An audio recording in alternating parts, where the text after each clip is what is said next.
Hello everyone, कैसे आप सब लोग। उम्मीद है कि आप सब लोग अच्छे होंगे। हमारी एमपीपीएससी में कुछ वैकेंसी रखी हैं जो कि असिस्टेंट प्रोफेसर की है।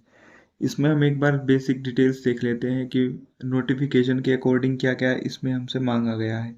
सबसे पहली चीज़, जो टोटल नंबर ऑफ वैकेंसीज है वो कितनी है, हमारा एज क्राइटेरिया इसमें क्या है, एग्ज़ाम कब होगा, एडमिट कार्ड कब आएगा, स्टार्ट कब से हुए थे, फॉर्म भरने की लास्ट डेट कब है, करेक्शन विंडो कब तक ओपन रहेगी, अच्छा एग्ज़ाम फीस कितनी रहेगी इसमें, और किस किस सब्जेक्ट में कितनी वैकेंसीज़ हैं। इसमें हम एजुकेशनल क्वालिफिकेशन भी देखेंगे, एलिजिबिलिटी भी देखेंगे, एग्ज़ाम क्रैक होने के बाद ज्वाइनिंग कब तक होगी, ज्वाइनिंग से पहले मेडिकल किस तरीके से रहेगा। ये सब बेसिक डिटेल्स एक बार हम चेक कर लेते हैं हमारे जो नोटिफिकेशन में है उसके अकॉर्डिंग। देखिए, मैं आपको बेसिक डिटेल्स पहले ही आपको एक बार समझा देता हूँ जो जो हमें चाहिए होंगी। सबसे पहली चीज़, जो टोटल नंबर ऑफ वैकेंसीज हैं वो है 1930। एज क्राइटेरिया हमारा 21 से 40 साल का है। तीसरी चीज़ आती है, हमारा जो एग्ज़ाम कंडक्ट होगा वो 1 जून को होगा, है ना, 1 जून 25 को। इसके बाद हमारा जो एडमिट कार्ड है वो उससे 1 वीक पहले आ जाएगा हमारा, राइट। हमारा जो फॉर्म भरने की डेट है वो 27 से शुरू हुआ था, फेब से, और 26/3 तक चलेगा, 26/3 तक। इसके बाद हम फीस देख लेते हैं। हमारी जो फीस रहेगी वो 500 रुपये रहेगी एग्ज़ाम फॉर्म की, आपको ऑनलाइन अप्लाई करेंगे तब। इसमें हमारे पास मास्टर्स डिग्री होनी चाहिए, मास्टर्स में 55% होनी चाहिए आपके, प्लस यूजीसी नेट, प्लस अगर आपने CSIR है आपके, जैसे लाइफ साइंस, होम साइंस, ये सब्जेक्ट है, जिसमें जो चारों सब्जेक्ट है उनमें जो है आपसे मांगा जाता है कि भाई आपके पास CSIR नेट होनी चाहिए। ये थी हमारी बेसिक डिटेल्स। एक बार हम total number of vacancies discuss कर लेते हैं इसमें कि किस किस सब्जेक्ट में कितनी। देखो, मैं सबसे ज़्यादा वैकेंसीज जिसमें है वहाँ से शुरू करके सबसे कम वैकेंसीज पे आऊँगा, यानी डिक्रीजिंग ऑर्डर पे हमारी जो वैकेंसीज हैं वो रहेंगी, राइट। तो डिक्रीजिंग ऑर्डर में हम एक बार वैकेंसीज देख लेते हैं। जो केमिस्ट्री है उसमें 199 है, बॉटनी है उसमें 190 है। तो ऐसे वैकेंसीज डिक्रीज़ हो रही हैं, ठीक है। हम वैकेंसीज पे डिस्कस इसलिए नहीं करेंगे क्योंकि जब आप फॉर्म भरेंगे तो आपको दिख ही जाएंगी आपके सब्जेक्ट की वैकेंसी कितनी है कैटेगरी वाइज। मैं सिर्फ एक वैकेंसीज के बारे में बात करूँगा, बाकी सब चीज़ें सब में कॉमन होती हैं। तो इस नोटिफिकेशन को हम एक बार देख लेते हैं क्योंकि थोड़ा सा बड़ा नोटिफिकेशन है। हम शुरुआत से चेक करते हैं। देखिए, जो हमारी डेट है ये रही, आपको जब तक फॉर्म भरना है। अच्छा, जो एग्ज़ाम डेट है वो 1/6/25 है। आपका एडमिट कार्ड 1 वीक पहले यानी 23/5 को आ जाएगा। जो लास्ट डेट है फॉर्म भरने की वो 26/3 है। ये डिटेल हमने एक बार चेक कर ली थी। आपको 27/2 से आपके फॉर्म शुरू हुए थे। आपकी एज कहाँ से काउंट की जाएगी, वो की जाएगी 1 जनवरी 2025 से।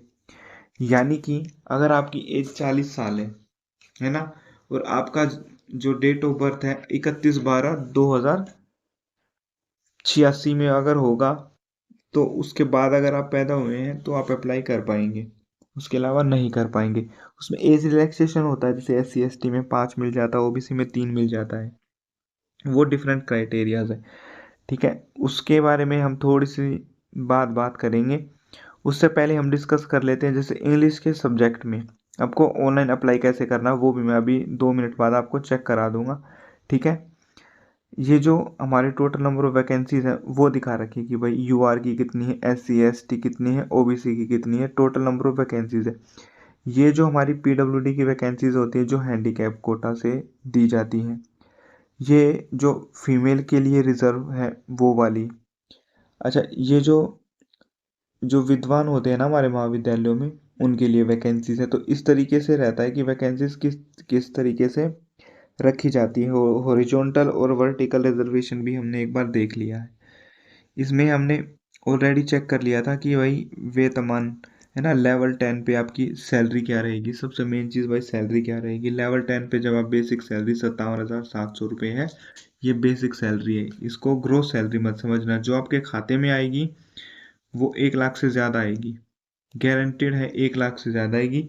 बाकी जहाँ तक मुझे लग रहा है कि आप जब इस जॉब को ज्वाइन करेंगे तो आपकी मिनिमम सैलरी 1.5 लाख होगी।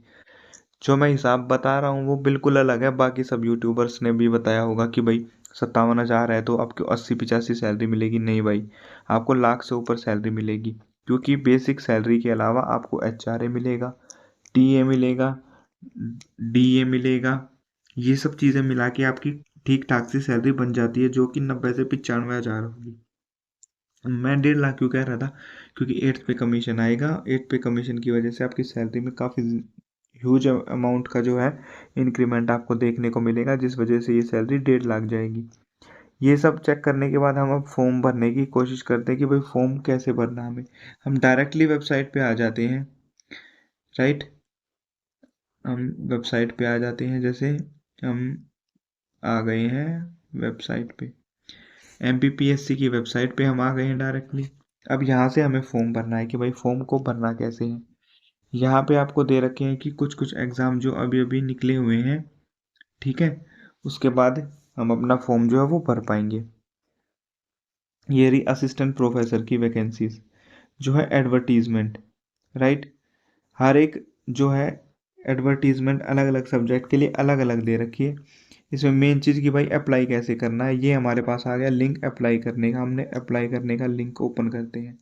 अप्लाई करने का जब हम लिंक ओपन करेंगे तो हमारे पास लिंक आ जाएगा डायरेक्टली कि भाई हमें कौन कौन सी वैकेंसीज जो है इसमें अपीयर करना था, ठीक है। मेरे ख्याल से अभी अप्लाई का लिंक चालू किया नहीं गया है, जहाँ तक मैं देख पा रहा हूँ, है ना। शायद चालू नहीं है। अगर होगा तो मैं आपको वीडियो बना के दोबारा से भेज दूंगा, ठीक है। जैसे ये वाले लिंक होते हैं, जैसे इसमें हमने ओपन किया, इसमें आपको भरना क्या होता है भाई, एप्लीकेशन फॉर्म भरना होता है बस। उसके अलावा कुछ खास नहीं करना। Okay, all the best everyone.